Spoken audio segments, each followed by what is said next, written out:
Assalamualaikum warahmatullahi wabarakatuh. Baik, Bapak Ibu, di sini saya akan memberikan tutorial bagaimana cara untuk membuat course atau membuat pelatihan dalam e-learning Moodle. Nah, terlebih dahulu, Bapak Ibu sekalian silahkan masuk ke domain aplikasi e-learning Bapeten dengan alamat seperti berikut.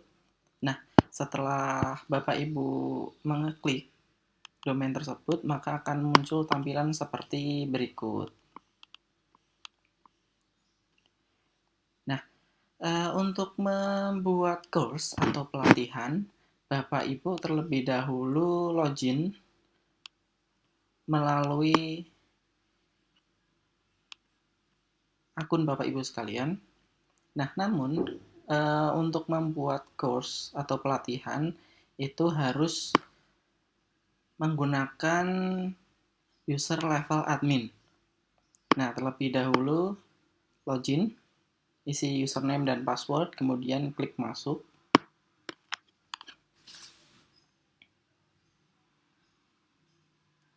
Nah, untuk membuat course atau membuat pelatihan itu ada dua cara.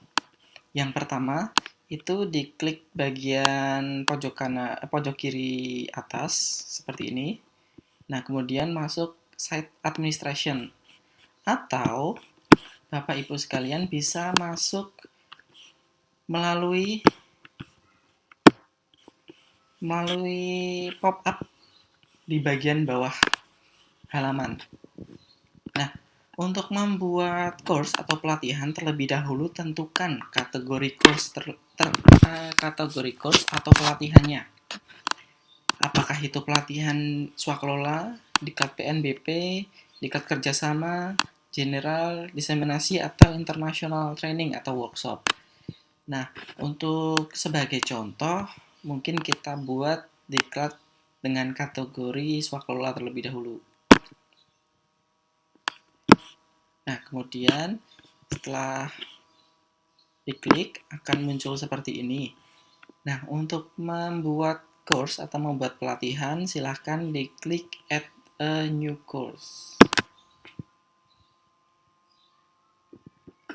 Nah, setelah diklik akan muncul halaman seperti ini.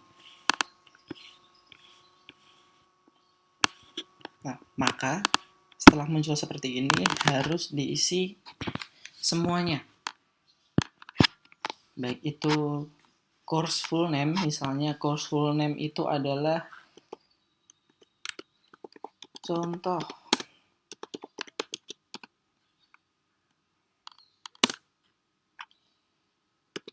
swakelola, seperti ini. Kemudian short name course-nya itu dikasih nama singkatnya. Nah, kemudian ada course kategori, silahkan dipilih kategorinya. Kategorinya itu swakelola. Swakelola itu ada dua jenis, diklat teknis dan non teknis, atau diklat PNBP dan sebagainya. Nah, mungkin kita pilih diklat teknis terlebih dahulu. Nah, kemudian ada course visibility. Ini mau di show atau di hide. Kemudian course start date. Nah, course start date ini fungsinya adalah diklat ini akan mulai atau akan terbuka itu pada tanggal berapa dan jam berapa. Nah, misal course date-nya itu 1 Mei 2020 jam 00, berarti akan mulai pada tanggal 1 jam 00. Nah, kemudian course end date ini apabila di enable itu akan berakhir course-nya atau otomatis tertutup course-nya. Nah, misal diubah tanggal 30 Mei jam 11.16, maka jam dan tanggal ini itu otomatis course-nya itu akan hilang dari tampilan halaman web. Nah, kemudian jangan lupa untuk mengisi course ID number. Nah, ini course ID number itu fungsinya Untuk mengkategorikan ini course ini dibuat urutan ke berapa seperti itu.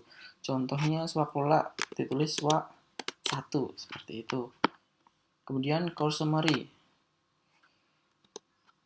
bisa diisi keterangan di diklat tersebut. Misalnya diklat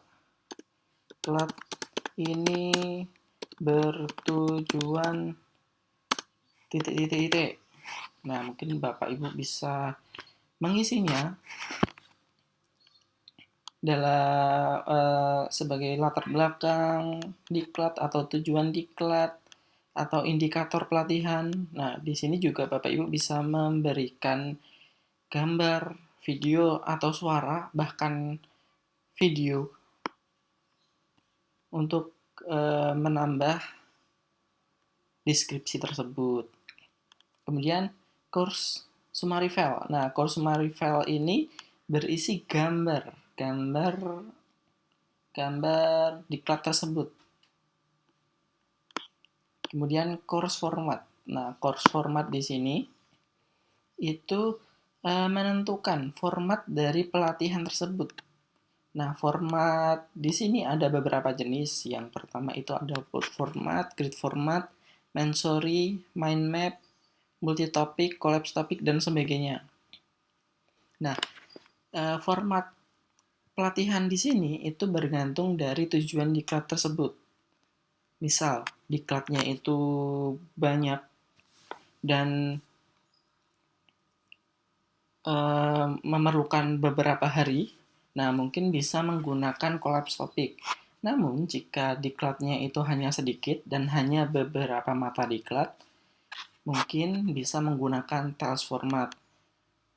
Kalau ingin membuat dalam bentuk tampilan peta konsep seperti itu, mungkin bisa menggunakan mind map format. Nah, mungkin kali ini bisa menggunakan tails format.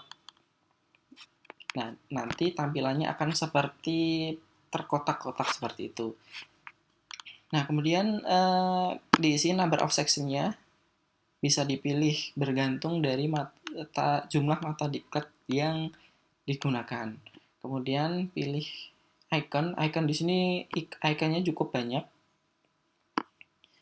Bahkan Bapak Ibu sekalian bisa mengganti icon ini dengan sebuah gambar.